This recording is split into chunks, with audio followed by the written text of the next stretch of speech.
Atenção! Começa agora uma teleaula de Ciências do Ensino Fundamental. Você vai assistir a teleaula de número 9. Bons estudos!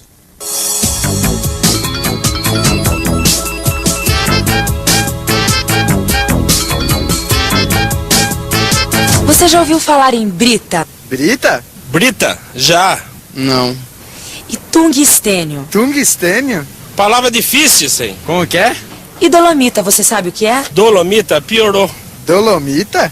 Também não. Brita, tungstênio, dolomita são algumas das substâncias usadas para fabricar diversos materiais empregados na construção de uma casa. Assistindo a nossa teleaula de hoje, você vai aprender do que são formados os materiais, o que são substâncias, as propriedades específicas das substâncias, a importância das propriedades específicas na utilidade das substâncias e o que acontece quando misturamos duas ou mais substâncias. Para aproveitar bem essa teleaula, vamos entrar?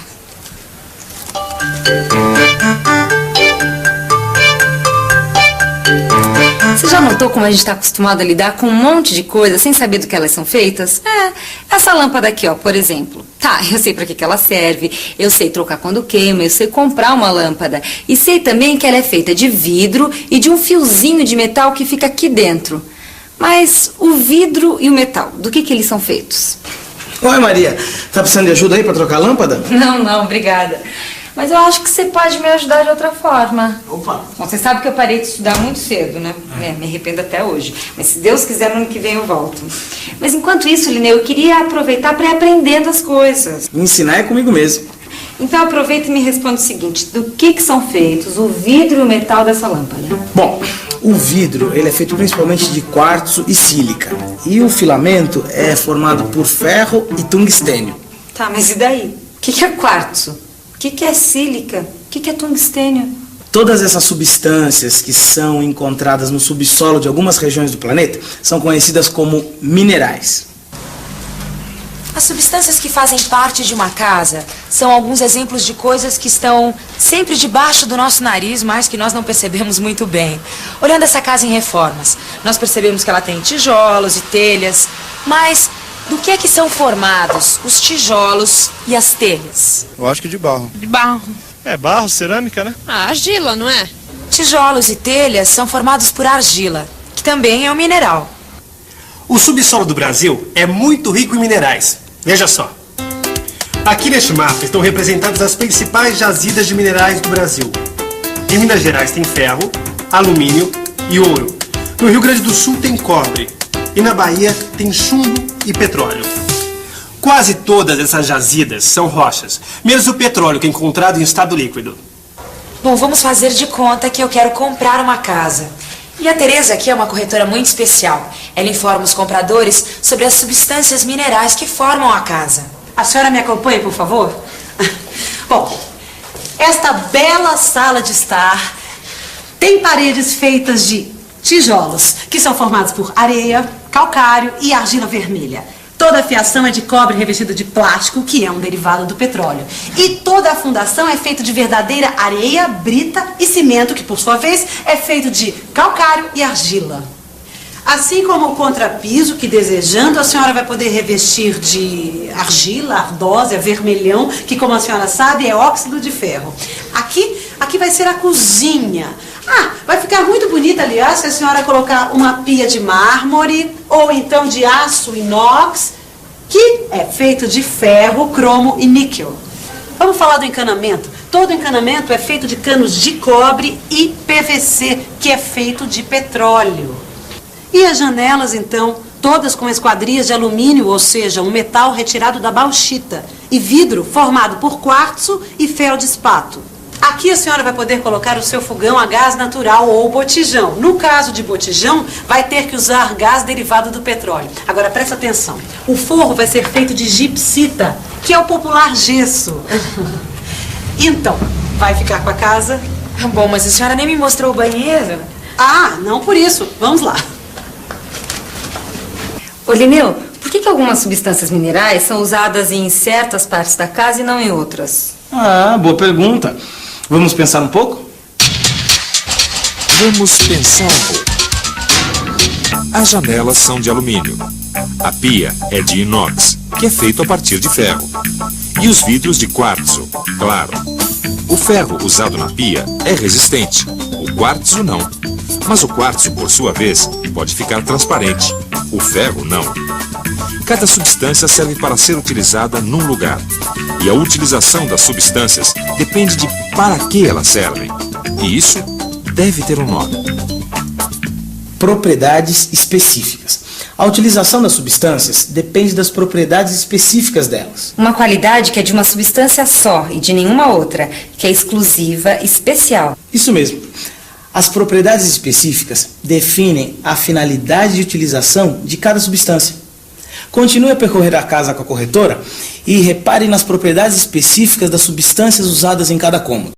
Olha, veja só essa louça sanitária feita de argila e caulim, que é um tipo de argila branca, aliás, muito bonita. A propósito, os azulejos são feitos de caulim também, além de argila, feldspato, dolomita. Você sabe que depois dá um brilho muito intenso, incrível, você vai ver só. Escuta aí o piso, hein? O piso fica a seu critério, fica a seu gosto. Você pode fazer de mármore, pode fazer de granito, ou lajota, que fica muito bonito, e ladrilho também. São todos feitos de argila, não é? O teto é feito com uma laje muito resistente, feita de ferro, brita, areia e calcário. Ah, o calcário. O calcário faz parte do cimento, eu me lembro. Exatamente. Aliás, falando em cimento, eu gostaria de levá-la para conhecer a área de serviço. Vamos? Vamos lá. Com licença. Bom, aqui a senhora vai poder contar com este tanque, que pode ser feito de plástico, calcário, cimento, Areia e pedregulho, ou brita, ou os dois juntos, isso eu já aprendi. Bom, então agora só falta conhecer a caixa d'água. Olha, é feita de cimento e amianto. E a caixa d'água vai ser isolada do teto por um impermeabilizante feito de betume, que aliás é retirado das rochas de xistos betuminosos. Ah, as calhas, deixa eu te falar das calhas. Calha de zinco e de PVC, muito boas. Viu?